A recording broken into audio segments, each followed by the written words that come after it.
안녕하세요. 오만사입니다. 저한테는 엄마가 두 분이 있습니다. 무슨 뚱딴지 같은 소리를 하냐고요? 저를 낳아준 생물학적 어머니와 저를 사랑으로 키워주시고 마음으로 낳은 어머니가 계시기 때문입니다. 두 분 다 제 어머니이긴 맞아요. 저를 낳아준 어머니는 아빠와 미혼인 채로 저를 낳은 후에 곧바로 헤어졌어요. 두 분은 서로 사랑하는 사이였지만 외할아버지가 부유한 집안의 딸이었던 엄마와 가난하고 별 볼 일이 없던 집안의 아들인 아빠와는 절대 결혼을 허락을 할 수가 없다고 해서 헤어지게 되셨대요. 저를 낳아준 엄마는 오빠들이 셋이나 있는 집의 늦둥이 딸이었어요. 그 귀한 딸이 임신을 하고 저를 낳았음에도 외할아버지가 아버지를 받아들이지 않으셨다고 했어요. 아빠가 먼저 저를 데려다가 키우는 조건으로 엄마와 헤어져 주겠다고 했다더라고요. 그때 엄마는 아빠가 얼마 버티지도 못하고 쉽게 엄마를 포기한 것에 대해서 엄청 섭섭했다고 했습니다. 집안 형편 때문에 할아버지와 할머니와 아빠 형제들이 외할아버지한테 무시를 받고 수모를 당해야만 했던 것이 못내 견딜 수가 없었다고 했습니다. 그래서 아빠가 엄마를 포기하게 되셨는데요. 졸제 외할아버지와 아빠 때문에 어린 딸을 빼앗기게 된 엄마는 기가 막혔다고 하더라고요. 아빠랑 함께 살 생각으로 저를 낳았는데 쉽사리 엄마를 포기한 아빠가 너무 미웠었다고 했습니다. 어린 저를 할머니와 고모가 키우시다가 아빠가 지금의 엄마를 만나서 결혼을 하시게 되었어요. 애 딸린 남자한테 누가 시집을 오려고 하겠냐며 결혼도 포기하고 살 생각이셨는데 엄마가 아빠 앞에 짠 하고 나타나셨대요. 소아과 병원에서 간호사로 일하고 있었던 저를 키워준 엄마는 아빠가 어린 저를 안고 와서 열이 불덩이라며 어쩔 줄을 몰라 하는 모습을 보게 되었었는데 아빠가 제가 아플 때마다 엄마가 근무하던 병원에 가게 되었는데 그때 엄마가 아빠가 안쓰러워서 더 친절하게 대해줬다고 하더라고요.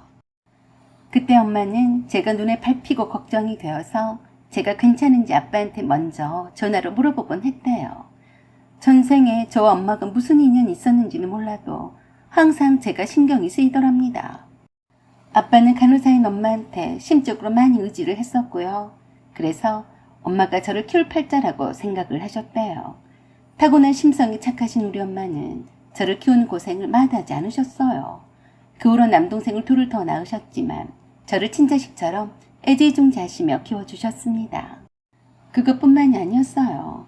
아빠 몰래 낳아준 엄마가 저를 만나볼 수 있게 해주셨습니다. 그래서 늘 낳아준 엄마가 제 엄마에게 고마워했어요. 그때마다 엄마가 그랬어요. 철룡인데 어떻게 져버리겠어요. 억지로 막는다고 해서 될 일이 아니죠. 어린 아기를 떼어놓고 얼마나 마음이 아팠을지 이해합니다. 우리 신혜에게 낳아준 엄마가 있다는 것을 감추진 않을 거예요. 아주 어렸을 때에는 낳아준 엄마에게 이모라고 불렀어요. 그런 후에 제가 뭔가를 이해를 할 나이가 되었을 즈음에 낳아준 친엄마란 사실을 받아들이게 되었습니다. 친엄마는 미국에서 결혼해서 살다가 저를 보기 위해서 자주 오시곤 했었는데 아예 한국으로 들어와 사시게 되었어요. 나중에서야 알게 되었지만 할아버지 성화에 못 이겨서 미국에 갔던 엄마가 거기서 만난 유학생과 결혼을 하게 되었는데 한국에 딸이 있다는 말을 꺼내게 되자 사기 결혼이라며 이혼을 당하셨다고 했습니다. 그랬어도 별로 슬프지 않았대요. 한국에 돌아가면 원 없이 저를 볼 수가 있었으니까요. 아빠도 제가 친엄마와 자주 만나고 있다는 것을 눈치를 채셨지만 모른 척 해주셨습니다. 엄마가 중간에서 다리 역할을 잘 해주신 덕이었어요. 표기상 낳아준 엄마를 친엄마로 칭할게요. 엄마가 저와 친엄마와의 시간을 함께 가질 수 있도록 배려를 많이 해주시고 친엄마는 그렇게 해준 엄마에게 늘 감사의 표시를 하곤 했습니다. 그 덕에 저는 자연스럽게 두 엄마를 받아들이게 된 것이죠. 엄마는 제가 친엄마에게 엄마라고 부르는 것을 허락을 하셨고 방학 때마다 친엄마와 함께 여행도 다니고 수일 동안 시간을 보내고 와도 질투도 하지 않으셨어요. 엄마는 괜찮아? 내가 성북동 엄마랑 놀다가 와도 아무렇지도 않아? 모녀 사이에 지내다 오는 건데 내가 뭘 어쩌냐? 너를 낳아준 엄마잖아. 별소리도 안 해. 그렇게 쿨한 엄마가 어쩔 때에는 섭섭하기도 했어요. 내 배로 낳은 자식이 아니라서 그런가? 라고 생각을 할 때도 있었는데요. 저는 여전히 저를 키워준 우리 엄마의 품속이 더 따뜻했습니다. 진짜 내 엄마 같았거든요. 성북동에 사는 친엄마는 뭔지 모르지만 거리감이 있었어요. 친엄마는 항상 제 눈치를 살피기 바빴고 뭘 해줘야 한다는 강박에 시달린 사람처럼 느껴졌어요. 만날 때마다 용돈도 수북하게 주시고 백화점 쇼핑에 별별 것을 다 사주시곤 했어도 늘 제게 못해줘서 미안한 사람처럼 그러셨어요. 성북동 엄마도 아신 거죠. 제가 키워준 엄마를 친엄마처럼 잘 따른다는 것을요. 아무리 돈으로 처바르고 잘해준다 한들 함께 사는 정에 미치지 못한다는 사실을 말입니다. 외삼촌들도 검사에다 의사에다 쟁쟁하신 분들이셨어요. 성북동 엄마는 그 눈높이에 저를 맞추고 싶으셨는지 제게 유학을 권했습니다. 내가 네 뒷바라지는 충분히 해줄 테니까 네가 하고 싶은 것은 다 해라. 네 외사촌들도 다들 유학을 갔어. 엄마한테 너 위에 자식이 누가 있니? 엄마가 돈 벌어서 어디다 쓰겠어. 그러니까 나랑 함께 유학을 가는 게 어떠니?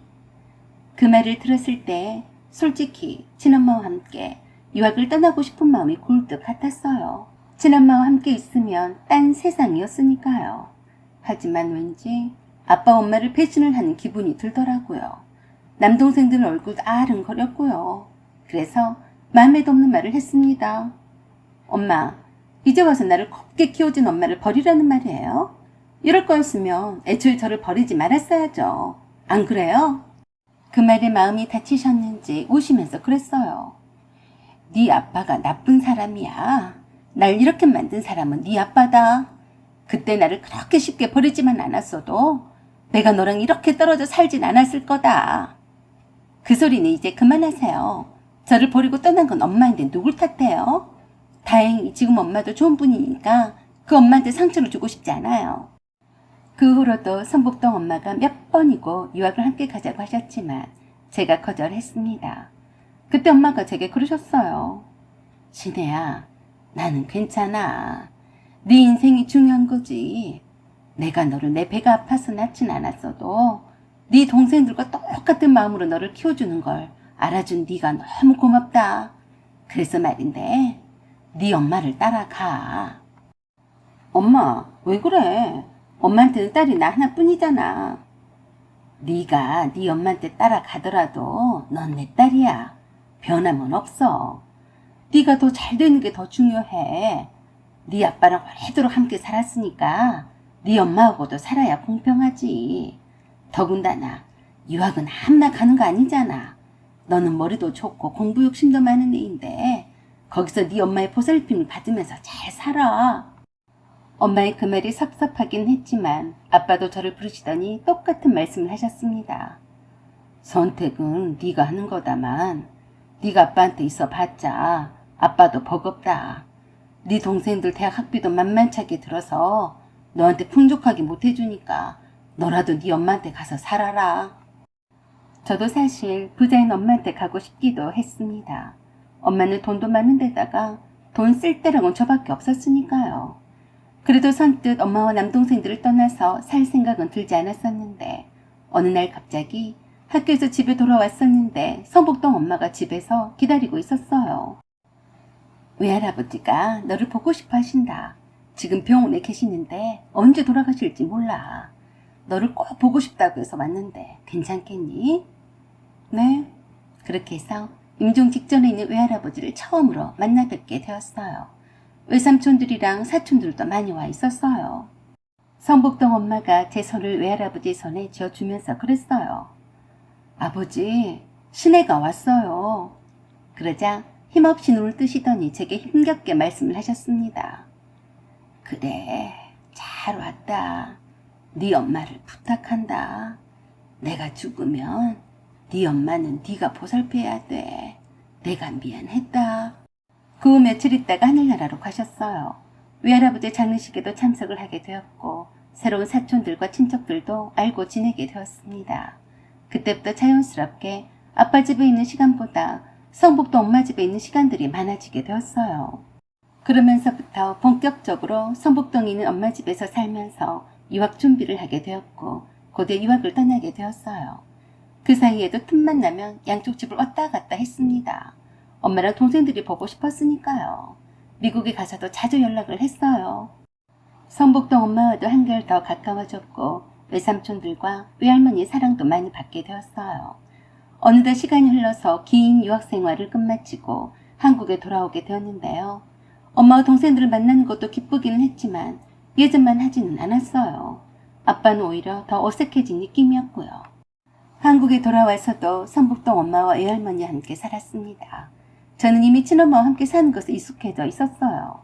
그래도 여전히 키워준 엄마에 대한 애틋한 마음은 그대로였어요. 엄마가 보고 싶으면 언제나 바로 달려가곤 했습니다. 그러다가 검사했던 외삼촌의 소개로 새로 부임한 축자 검사를 서기를 받게 되었어요. 집안도 좋고 인물도 훤칠한 신입 검사라서 외삼촌이 제 짝으로 눈여겨보셨다고 했습니다. 둘이 서로 마음이 맞아서 좋아하다 보니까 어른들도 다들 반가워하셔서 결혼말이 일찍부터 오고 갔어요. 드디어 상견례를 해야 할 때가 되었는데요. 갑자기 제가 고민에 빠지게 된 겁니다. 외삼촌의 소개로 인해 인연을 맺게 된 예비사위인 제 남자친구는 당연히 성북동 엄마를 장모님으로 부르고 있었고 키워주신 엄마와 아빠에게도 인사를 드리긴 했지만 상견례에 어느 어머니가 나오셔야 하는지 말입니다. 외삼촌은 아빠 대신으로 상견례에 참석을 하시겠다며 벌써부터 그러시고 예비시댁 쪽에서도 돌아가신 외할아버지에 대해서 잘 알고 있었던지라 당연히 성북동 엄마가 예비 사돈이라고 여기고 계셨거든요. 호적상으로 따지자면 아니잖아요.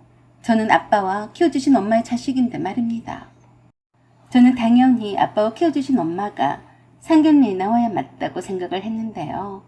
이미 예비시댁 쪽에서는 외할머니와 외삼촌 그리고 성북동 엄마를 예비 사돈으로 여기고 있어서 참 애매했습니다. 외삼촌은 강경했어요.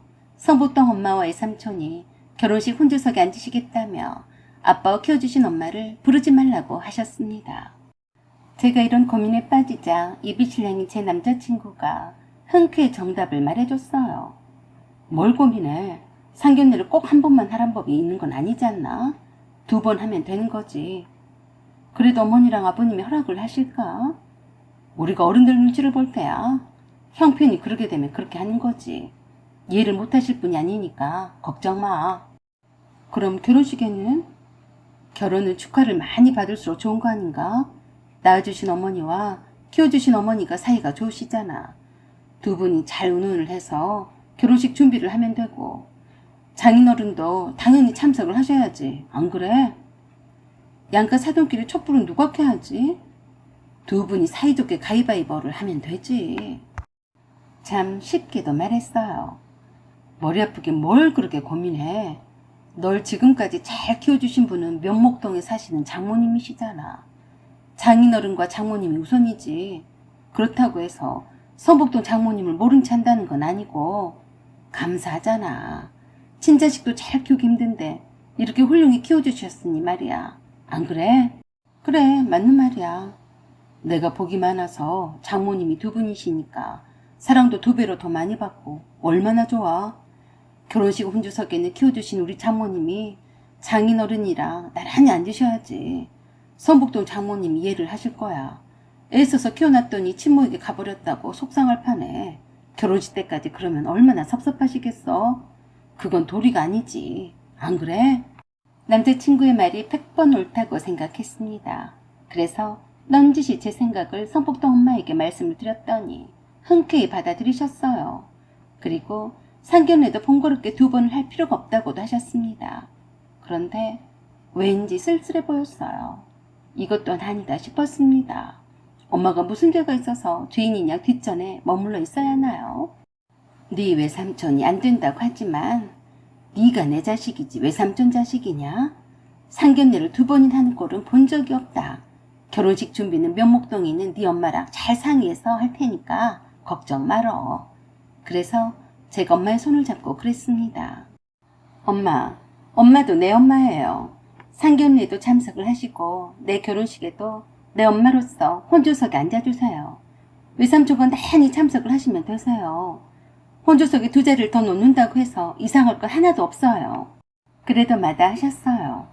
좋은 자리에서 흉하긴 뭐하러 그래. 난 괜찮다. 제가 안 괜찮아요. 요새는 상견례든 결혼식이든 신개념으로 진화해 가는 건데 뭐 어때요? 그렇게 하세요. 그게 맞아요. 나를 낳아준 엄마와 키워준 엄마가 내 상견례와 결혼식에 참석지 않으면 난 그딴 결혼식은 하지 않을래요. 아셨죠? 면목도 엄마에게도 제 생각을 그대로 전했어요. 그래, 사돈들한테 이상하게 비춰지지 않는다면야 나는 괜찮다. 어차피 엄마가 둘이란 사실을 다 알고 있다고 하시는데 네 아빠도 네 엄마와 자식을 나눠 가졌으니 어색해도 할도리는 해야지. 그렇게 해서 결혼식 준비가 착착 진행이 잘 되어가고 있습니다. 아직 상견례 전이긴 한데요. 괜찮겠죠? 사연은 여기까지입니다. 감사합니다.